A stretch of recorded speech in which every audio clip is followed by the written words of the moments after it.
फिर हमें दिखाया जाता है कि हमारा हीरो उस लड़की का हाथ पकड़ते हुए बोलता है, मैं प्रस्ताव की सराहना करता हूँ, लेकिन मुझे डर है कि मुझे अभी इसे अस्वीकार करना पड़ेगा। तुम जानती हो कि मुझे अभी भी एक प्यार करने वाले पति की भूमिका निभाने की उम्मीद की जाती है।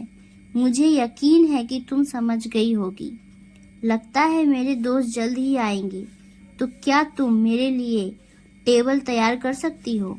फिर वो लड़की बोलती है, ऑफ कोर्स डायरेक्टर। फिर हमारे हीरो को कोई बोलता है, कॉन्ग्रेचुलेशंस ऑन योर मैरिज।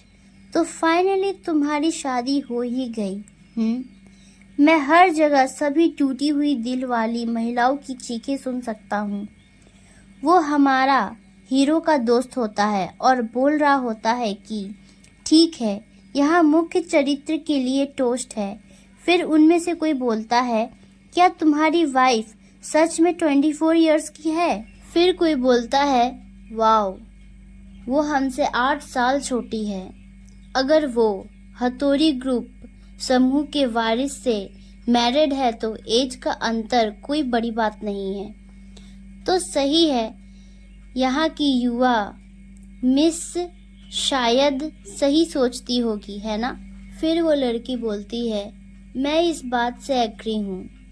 मुझे आपकी वाइफ से बहुत ईर्ष्या हो रही है। आखिरकार हमारे डायरेक्टर हथौड़ी हर चीज़ों में परफेक्ट हैं। हमारा हीरो बोलता है, अब इसे बढ़ा चढ़ाकर मत बोलो। फिर उनमें से कोई एक बोलता है, वैसे भी हमें तुम्हारी वाइफ के बारे में कुछ बताओ, हम तुमसे सुनना चाहते हैं। हमारा हीरो बोलता है, तुम्हारा क्या मतलब? वो बोलता है, तुम्हारा रोमांस मीडिया में हलचल मचा रहा है ना? हम बस यही सोच रहे हैं कि असली कहानी क्या है। क्या ऐसी फेरी टेल वाली कहानियां असल जिंदगी में भी होती है? लड़की अपने जीवित पिता की मौत के बाद अपनी सौतीली माँ और सौतीली बहनों के साथ रह रही थी।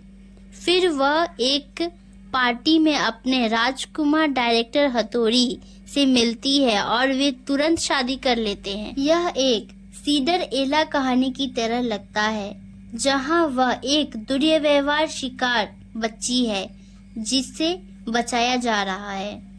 फिर उनमें से कोई एक लड़का पूछता है, उसका परिवार वास्तव में कैसा है? फिर वो लड़का जवाब देता है, मैं दूसरी बेटी से पहले भी मिल चुका हूँ और मैं तुमको बता दूं कि वह बहुत ही गंभीर है। मैंने जो सुना है उसके अनुसार उसकी माँ भी काफी डरावनी लगती है। दूसरा लड़का बोलता है, तुमने सभी टाइप के लोग से बातचीत की है, इसीलिए आप जानते हैं कि किस टाइप के लोग हैं, है ना? खैर, दिन के अंत में केवल सीधे तौर पर शामिल लोग ही सच जानते हैं। परिस्थितियां चाहे जो भी हो, क्या हथौड़ी ग्रुप में शादी करना अच्छी बात नहीं है? क्या यह सही नहीं है डायरेक्टर हथौड़ी?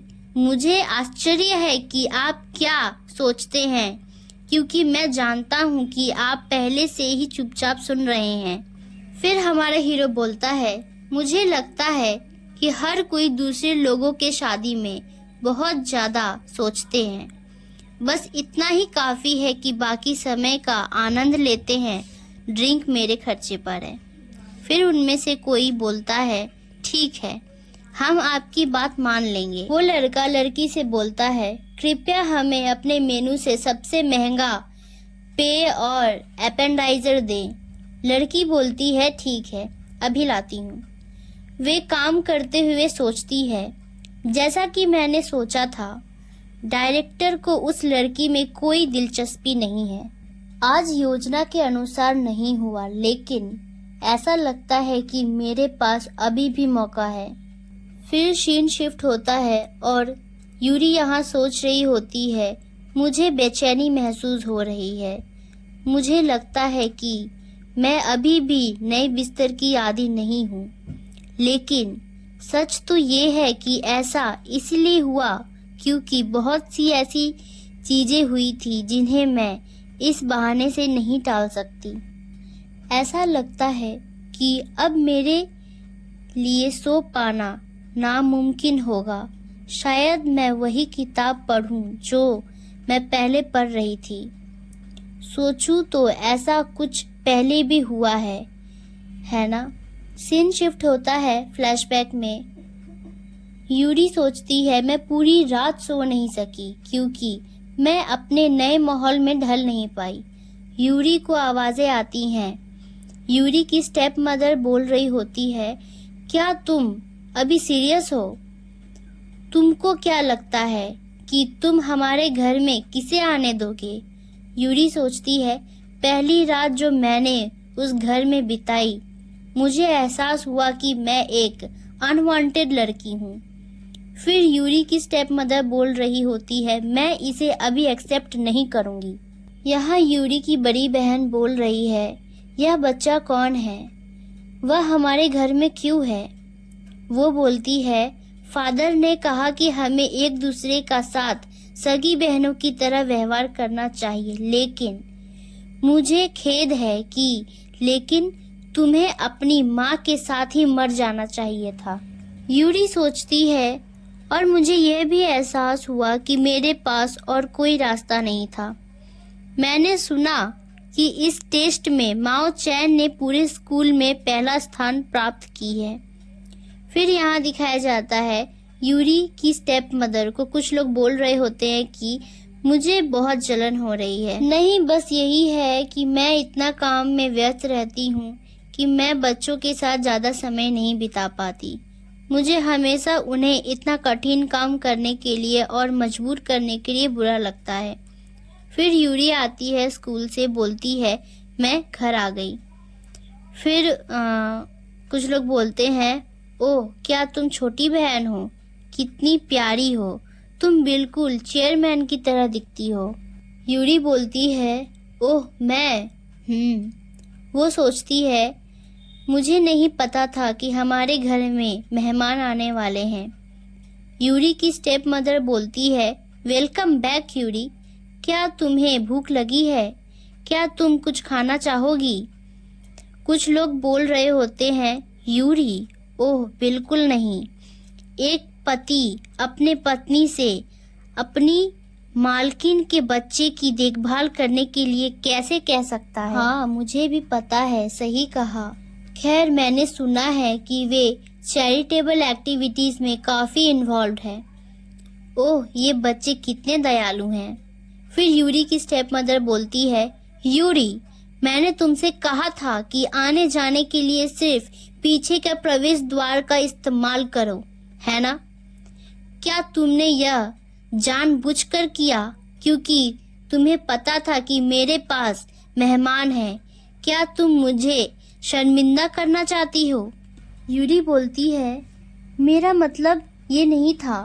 फिर वो बोलती है, अब अपने कमरे में जाओ, मैं तुम्हारा चेहरा नहीं देखना चाहती। और यहाँ दिखाया जाता है कि यूरी की बड़ी बहन स्कूल से आ गई होती है और बोलती है, मॉमी हम घर आ गए। उसकी मदर बोलती है, वापस स्वागत है। मुझे नहीं पता था कि तुम दोनों आज बाहर घूमने जा रहे हो। फिर वह बोलती है, ओह, हम घर लौटते समय अचानक एक दूसरे से टकरा गए। मुझे भूख लगी है। उसकी मदर बोलती है, मैं थोड़ी देर में हमारा डिनर तैयार कर दूंगी। यूरी की बड़ी बहन बोलती है, हम उस लड़की के साथ खाना नहीं खा रहे हैं, है ना? मेरी भूख ही मर जाएगी। फिर यूरी की स्टेप मदर बोलती है, आज हमें ऐसा करने की जरूरत नहीं है। तुम्हारे पापा देर से घर आएंगे। यूरी सोचती है, मैंने इस परिवार के सदस्य के रूप में स्वीकार किए जाने की पूरी कोशिश की, लेकिन मुझे एहसास हुआ कि चाहे मैंने कितना भी कोशिश की हो, सब व्यर्थ था।